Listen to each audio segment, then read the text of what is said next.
بسم اللہ الرحمن الرحیم۔ حضرت آدم علیہ السلام اور حضرت حوا جنت میں رہتے تھے۔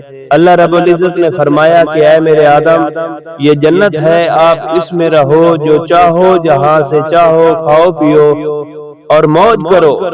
اللہ تعالیٰ کے قرآن نے ایک عجیب نقشہ کھینچا، وَلَا تَقْرَبَا هَٰذِهِ الشَّجَرَةَ، اے میرے آدم اس جنت میں جو کچھ چاہو جہاں سے چاہو کھاؤ پیو، کوئی رکاوٹ نہیں، لیکن اس ایک درخت کے قریب مت جانا، اس کا پھل مت کھانا۔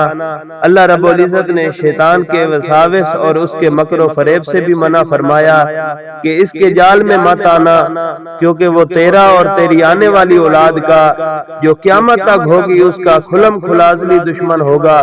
تو حضرت آدم علیہ السلام کو اس نے قسم اٹھا کر یقین دلایا اور کہا کہ یہ کھا لو اور ہمیشہ ہمیشہ کے لیے اسی آرام والی جگہ پر رہو گے۔ حضرت آدم علیہ السلام نے وہ پھل کھا لیا، تو جیسے ہی وہ پھل کھایا تو حضرت آدم علیہ السلام کا لباس اتر گیا، تو انہوں نے جنت کے پتوں کے ساتھ اپنا جسم اور سطر چھپانے لگے۔ تو جس وقت جنت کا لباس اترا تو حضرت آدم علیہ السلام شرم کی وجہ سے بھاگنے لگے۔ تو اللہ نے فرمایا اے میرے آدم، مجھ سے بھاگ رہے ہو؟ فرمایا میرے پروردگار عالم، میں شرم کی وجہ سے بھاگ رہا ہوں، سطر کے کھل جانے کی وجہ سے۔ تو بہرحال اللہ تعالیٰ نے حضرت آدم علیہ السلام کو اور حضرت حوا کو زمین پر اتارا، اور شیطان مردود کو بھی اور سانپ کو بھی اتار دیا گیا۔ تو اللہ نے فرمایا میرے آدم، میں نے پہلے جنت مفت عطا کی، اب محنت کرو، مجھے راضی کرو، میں جنت دوں گا۔ یا اللہ محنت کون سی؟ فرمایا نماز والی محنت کرو، روزے والی محنت کرو، صدقات و خیرات والی محنت کرو، حج والی محنت کرو، آدھی رات کو اٹھ کر مجھے راضی کرو، جب میں راضی ہو جاؤں گا تو جنت دوں گا۔ حضرت آدم علیہ السلام جب جنت کے پتے اور کچھ ضروریات کا سامان لے کر اترے تو زمین کی گرمی برداشت نہ ہوئی، روتے رہتے اور فرمایا یا اللہ مجھے معاف فرما۔ دعا مانگی، مانگتے مانگتے 40 سال گزر گئے، تو اللہ نے ان کی توبہ کو قبول فرمایا اور اللہ پاک راضی ہوئے۔